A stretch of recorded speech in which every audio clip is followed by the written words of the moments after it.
Hi everyone, welcome to another video. ഇന്നത്തെ video എന്താണെന്ന് മനസ്സിലായില്ലേ? മാങ്ങച്ചാറാണേ. സദ്യയിലൊക്കെ കിട്ടാറുള്ള മാങ്ങച്ചാറ്. അതിന് പ്രത്യേക ടേസ്റ്റാണ് അല്ലേ? അതേ ടേസ്റ്റോടെ തന്നെ വളരെ എളുപ്പത്തിൽ നമുക്കിത് വീട്ടിൽ തന്നെ ഉണ്ടാക്കിയെടുക്കാം. വീഡിയോയിലേക്ക് പോകുന്നതിന് മുമ്പ് നമ്മളുടെ ചാനൽ ആദ്യമായിട്ട് കാണുന്നവരുണ്ടെങ്കിൽ ഒന്ന് സബ്സ്ക്രൈബ് ചെയ്തേക്കണേ. ഇന്ന് അച്ചാർ ഉണ്ടാക്കാനായിട്ട് എടുത്തിരിക്കുന്നത് കിളിമൂക്ക് മാങ്ങയാണേ. ഞങ്ങളിതിനെ കിളിമൂക്ക് മാങ്ങ എന്നാണ് പറയാറുള്ളത്. നിങ്ങളും അത് തന്നെയാണോ പറയാറുള്ളത്? ഏത് മാങ്ങ ഉപയോഗിച്ചാണെങ്കിലും നമുക്ക് ഈ അച്ചാർ ഉണ്ടാക്കിയെടുക്കാം കേട്ടോ. ഞാൻ ഇപ്പം എടുത്തിരിക്കുന്നത് കിളിമൂക്കാണെന്ന് പറഞ്ഞതാണേ. മാങ്ങയെ നന്നായി കഴുകിയെടുത്ത ശേഷം ചെറുതായി മുറിച്ചെടുത്തിട്ടുണ്ട്. അതിലേക്ക് ആഡ് ചെയ്ത് കൊടുക്കുന്നത് കാശ്മീർ ചില്ലി പൗഡറാണ്. കാശ്മീർ ചില്ലി പൗഡർ ആയതുകൊണ്ട് തന്നെ കുറച്ച് കൂടുതൽ ക്വാണ്ടിറ്റിയിൽ തന്നെ ഇട്ട് കൊടുക്കുന്നുണ്ട്. എരിവ് കുറവായിരിക്കുമല്ലോ. അതിൻ്റെ കൂട്ടത്തിൽ തന്നെ ആവശ്യത്തിനുള്ള ഉപ്പും കൂടെ ചേർത്തിട്ട് നന്നായിട്ടൊന്ന് മിക്സ് ചെയ്തെടുക്കുന്നുണ്ട്. സാധാ മുളക് പൊടിയാണെങ്കിലും യൂസ് ചെയ്യാം. അച്ചാറായതുകൊണ്ട് തന്നെ കുറച്ച് കളർ കൂടെ ഇരുന്നോട്ടെ എന്ന് വിചാരിച്ചാണ് ഞാനിപ്പോൾ ഫുള്ളായിട്ട് കാശ്മീർ ചില്ലി പൗഡർ തന്നെ ആഡ് ചെയ്തത്. മിക്സ് ചെയ്തെടുത്ത ശേഷം അരമണിക്കൂർ ഒന്ന് വെയിറ്റ് ചെയ്യണേ.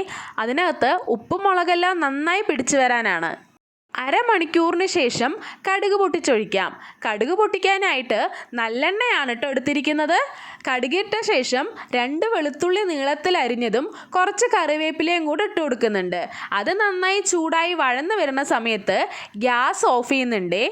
ഗ്യാസ് ഓഫ് ചെയ്തതും തന്നെ ഉലുവാപ്പൊടിയും കായപ്പൊടിയും കൂടെ ആ എണ്ണയിലേക്ക് ഇട്ട് കൊടുക്കുന്നുണ്ട്. ആ ചൂടിൽ തന്നെ അത് സെറ്റായി വരുമല്ലോ.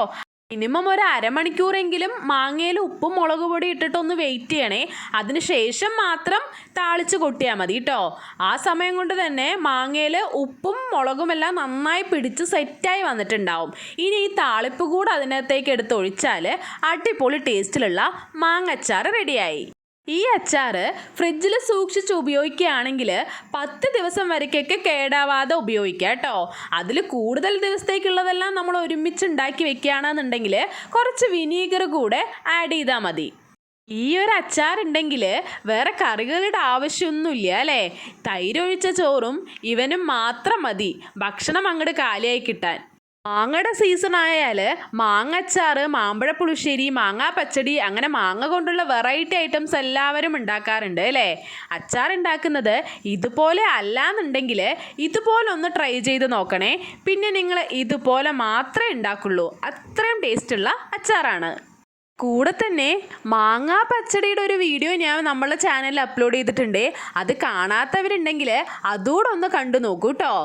ഇന്നത്തെ ഈ കുഞ്ഞു വീഡിയോ ഇഷ്ടപ്പെട്ടാൽ ലൈക്ക് ചെയ്യാൻ മറക്കല്ലേ.